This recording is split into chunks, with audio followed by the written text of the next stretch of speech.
Do you remember how you saw these when you first saw them, and then how they looked different when you brought them back? Or Yeah, when I first saw them, I thought, this is really terrible.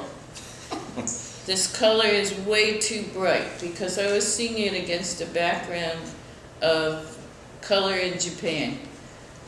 One of the early things that I learned in Japan is a very different rating system. What is elegant in Japan is subtle. Natural dyes are elegant. Subtle,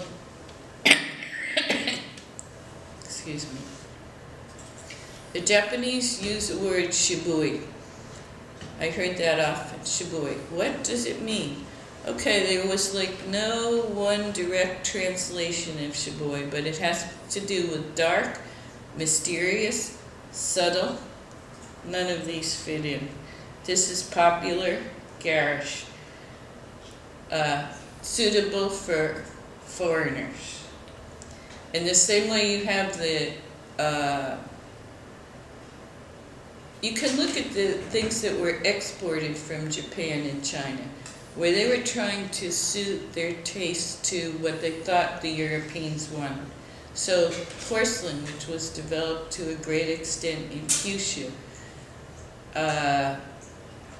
at certain moments when China could not export because of civil war or something was wrong with their ceramics or their commercial treaties or something, Japan was very quick to jump in. Oh yeah, okay, we'll take over this European export market. And in Kyushu, they had already brought people skilled in the use of porcelain from Korea to develop their porcelain manufacturing. And when they looked for something, style that they could export to Europe, they developed this style called imari, which Japanese really don't like. Imari is multicolored, it's got gold touches, it's like too flashy for Japanese taste.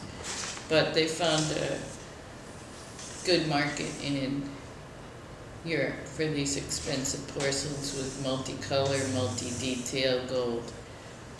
And this kind of stuff was sold in flea markets in Japan at that time in the 80s for foreigners to buy. It's flashy enough so even American will be able to see it, whereas other things were too subtle. And then how would this look when you brought it back? You said it looked garish and sort of bright in Japan. Yes, when I brought it back, it looked normal. Uh-huh. You know, we had already had bright colors here in the 70s in the pop movement, and you know, it wasn't so outlandish. It was the kind of colors that young people were wearing. Fuchsia was a big color in the States in the 80s. It fit right in, the boldness and the aggressive color.